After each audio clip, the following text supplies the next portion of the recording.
하나님의 말씀은 시편 88편 1절에서 18절까지의 말씀입니다. 저와 여러분이 한 목소리로 읽도록 하겠습니다. 여호와 내 구원의 하나님이여, 내가 주야로 주 앞에서 부르짖었사오니 나의 기도가 주 앞에 이르게 하시며 나의 부르짖음에 주의 귀를 기울여 주소서. 물은 나의 영혼에는 재난이 가득하며 나의 생명은 수월에 가까웠사오니 나는 무덤에 내려가는 자같이 인정되고 힘없는 용사와 같으며 죽은 자 중에 던져진 바 되었으며 죽임을 당하여 무덤에 누운 자 같으니이다. 주께서 그들을 다시 기억하지 아니하시니 그들은 주의 손에서 끊어진 자니이다. 주께서 나를 깊은 웅덩이와 어둡고 음침한 곳에 두셨사오며 주의 노가 나를 심히 누르시고 주의 모든 파도가 나를 괴롭게 하셨나이다. 셀라. 주께서 내가 아는 자를 내게서 멀리 떠나게 하시고 나를 그들에게 가증한 것이 되게 하셨사오니 나는 갇혀서 나갈 수 없게 되었나이다. 곤란으로 말미암아 내 눈이 쇠하였나이다. 여호와여, 내가 매일 주를 부르며 주를 향하여 나의 두 손을 들었나이다. 주께서 죽은 자에게 기이한 일을 보이시겠나이까? 유령들이 일어나 주를 찬송하리까? 셀라. 주의 인자하심을 무덤에서 주의 성실하심을 멸망 중에서 선포할 수 있으리까? 흑암 중에서 주의 기적과 이즘의 땅에서 주의 공의를 알 수 있으리까? 여호와여, 오직 내가 주께 부르짖었사오니 아침에 나의 기도가 주의 앞에 이르리이다. 여호와여, 어찌하여 나의 영혼을 버리시며 어찌하여 주의 얼굴을 내게서 숨기시나이까? 내가 어릴 적부터 고난을 당하여 죽게 되었사오며 주께서 두렵게 하실 때에 당황하였나이다. 주의 진노가 내게 넘치고 주의 두려움이 나를 끊었나이다. 이런 일이 물같이 종이 나를 애우며 함께 나를 둘러쌌나이다. 주는 내게서 사랑하는 자와 친구를 멀리 떠나게 하시며 내가 아는 자를 흑암에 두셨나이다. 아멘. 오늘 본문 말씀은 크게 두 부분으로 나누어 볼 수 있습니다. 첫 번째 부분은 1절에서 2절까지의 말씀으로 시편 기자가 하나님께 자신의 부르짖음에 귀를 기울여 달라고 기도하고 있습니다.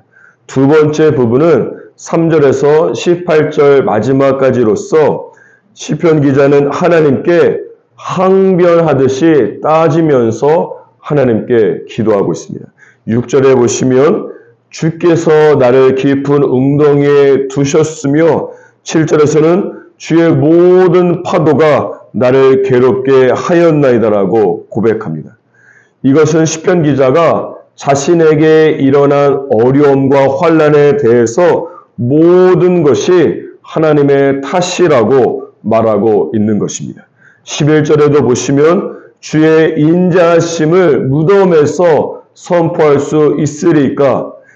내가 죽으면 주의 인자하심을 찬양할 수도 없는 것인데 주님께서 나를 죽게 내버려 두실 것입니까? 라고 하나님께 따지듯이 묻고 있는 것입니다.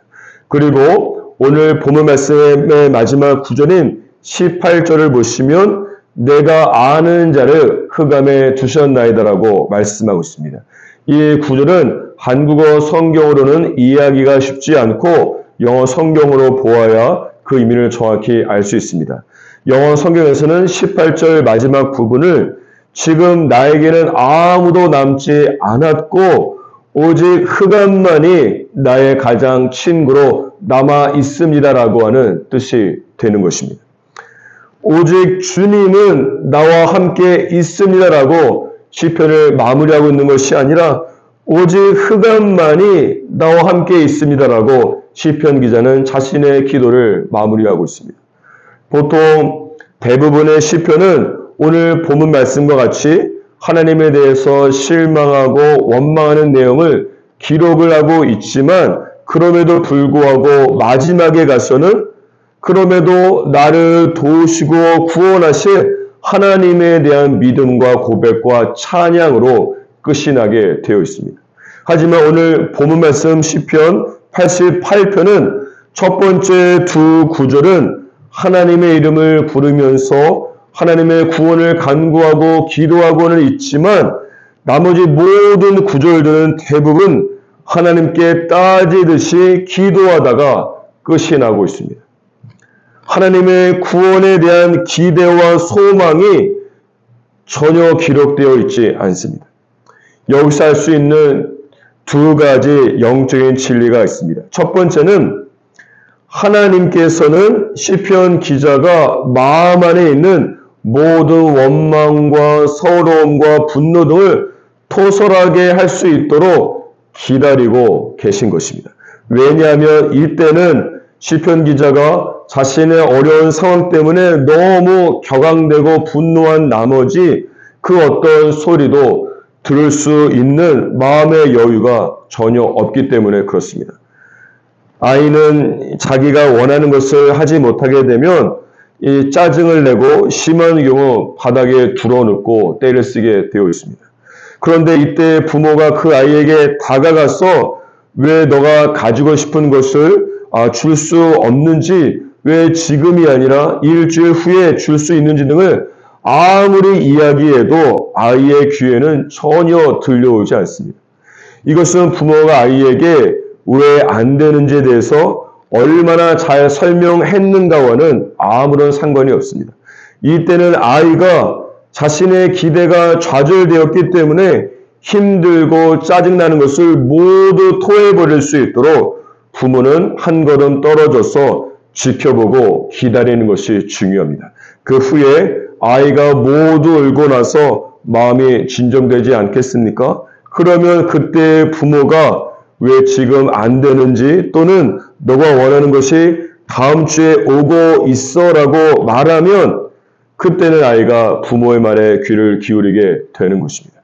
이런 면에서 오늘 본문 말씀에 보면 시편 기자가 자신의 억울함과 상처 등을 주님께 토해내는 과정에서는 하나님께서 시편 기자에게 주시는 하나님의 말씀과 영적 감동을 전혀 나타나고 있지 않습니다.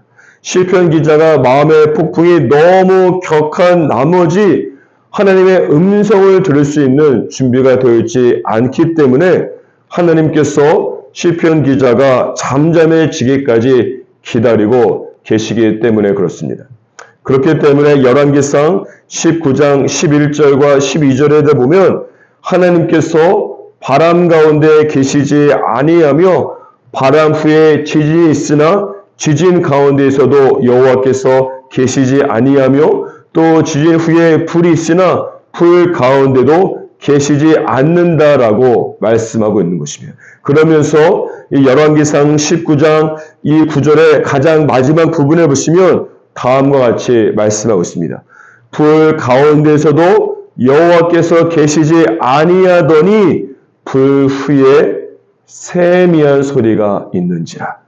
엘리야가 그 마음 안에 있는 모든 바람과 지진과 불 같은 감정을 모두 토해내 버리자 그 후에 하나님께서 엘리야에게 세미한 소리와 세미한 음성으로 말씀하고 계신 것입니다.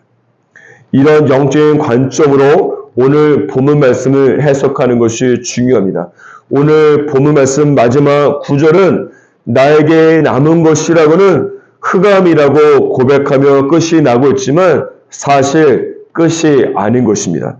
시편 88편은 18절로 끝이 나지만 바람과 지진과 불 다음에 세미한 소리가 있었던 것처럼 하나님께서는 시편 기자의 인생 속에서 19절부터 써 내려가시면서 그에게 세미한 음성으로 말씀하시기 때문에 그렇습니다.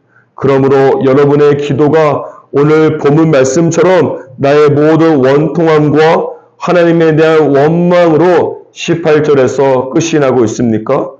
여러분이 주님께 드리는 기도는 끝났을 수 있지만 하나님께서 여러분 마음에 쓰시는 기도는 끝나지 않았습니다. 그렇기 때문에 하나님께서 여러분의 일상을 살아가는 중에 세미한 음성을 들려주시면서 여러분이 마무리한 18절을 마무리하고 19절부터 주님께서 여러분의 마음에 세미한 음성으로 여러분의 기도를 써내려 가실 것입니다. 예레미야 33장 3절에 기록된 것처럼 저 여러분이 주님께 부르짖었다면 주님께서 나에게 그거 은밀한 일로 말씀해 주실 것을 당연히 기대해야 되기 때문에 그렇습니다. 그러므로 저와 여러분의 기도는 절대로 18절에서 끝이 나면 안 되고 그 후에 하나님께서 내 마음에 써주시는 세미한 소리를 들을 수 있기까지 기도가 자라고 깊어지기를 주님의 이름으로 축복합니다. 다시 본문 말씀으로 돌아와서 17절에 보시면 고난이 물과 같이 종일토록 나를 둘러쌌다고 말씀하고 있습니다. 그러자 18절 말씀해 보시면 사랑하는 자와 친구들이 나를 떠나고 오직 흑암이 시편 기자와 함께 있다고 말씀하고 있습니다. 이것은 시편 기자가 고난 속에 홀로 남게 된 것을 말씀하는 것입니다. 내 주위에 사실 아무리 많은 사람이 있다고 할지라도 실질적으로 내 고난 속에 들어와서 나와 함께 할 수도 없고 나의 고난 가운데 나를 도와줄 수 있는 사람은 전혀 없는 것이 인생입니다. 그래서 인생은 홀로 서기라고 하는 말이 있는 것이 아니겠습니까? 하지만 믿음으로 살아가는 인생은 절대로 홀로 서기가 아니라 하나님과 함께 동행하기가 되는 것이에요. 요한복음 14장 18절 말씀해 보면 예수님께서 내가 너희를 고아와 같이 버려두지 않겠다고 말씀하셨고 아가서 2장 10절에 보면 나의 사랑, 나의 어여쁜 자야 일어나서 나와 함께 가자라고 말씀하시기 때문입니다. 또한 이사야 43장 2절에 보면 너가 물 가운데로 지날 때에 내가 너와 함께 할 것이라. 강을 건널 때에 물이 너를 침몰하지 못할 것이며 너가 불 가운데로 지날 때에 타지도 아니할 것이요 불꽃이 너를 사르지도 못할 것이라고 말씀하고 있습니다. 이 이사야 말씀에서 물과 강물과 불이 나오지 않습니까? 이 세 가지 장소는 어떤 사람도 나와 함께 할 수 없는 장소와 상황과 환경을 말씀하는 것입니다. 하지만 이사야 말씀 안에 보니까 하나님께서는 물과 강물과 불 가운데 나와 함께 할 것이라고 말씀하고 있는 것이에요. 또한 물과 강물과 불 속에서는 어떤 사람도 나를 도와줄 수 없습니다. 하지만 이사야 말씀 안에 보니까 하나님께서 물과 강물이 너를 침몰하지 못하게 할 것이고 불꽃이 나를 타게 하고 나를 사르지 못하게 할 것이라고 나를 도와줄 것이라고 말씀하고 있습니다. 따라서 하나님께서는 아무리 가까운 사람이라도 함께 할 수 없는 물과 강물과 불 속에 나와 함께 하십니다. 또한 하나님께서는 아무리 능력이 많은 사람이라고 할지라도 나를 도와줄 수 없는 물과 강물과 불 같은 상황 속에서 나를 도우시고 구원하시는 능력의 하나님이 되시는 것이에요. 따라서 인생은 홀로 서기가 아니라 믿음으로 살아가는 인생은 나와 함께 하시는 하나님과 동행하는 삶이 되는 것입니다. 이런 면에서 내 눈에 보이고 감정에 따라서 생각하게 되면 인생은 홀로 서기가 될 수밖에 없습니다. 하지만 하나님께서 이사야에서 말씀하신 것처럼 내 고난을 바라보고 주님께서 말씀하신 것처럼 내 감정을 주님의 말씀에 맞춘다면 인생은 홀로 서기가 아니라 인생은 하나님과 함께 동행하기가 되는 것이에요.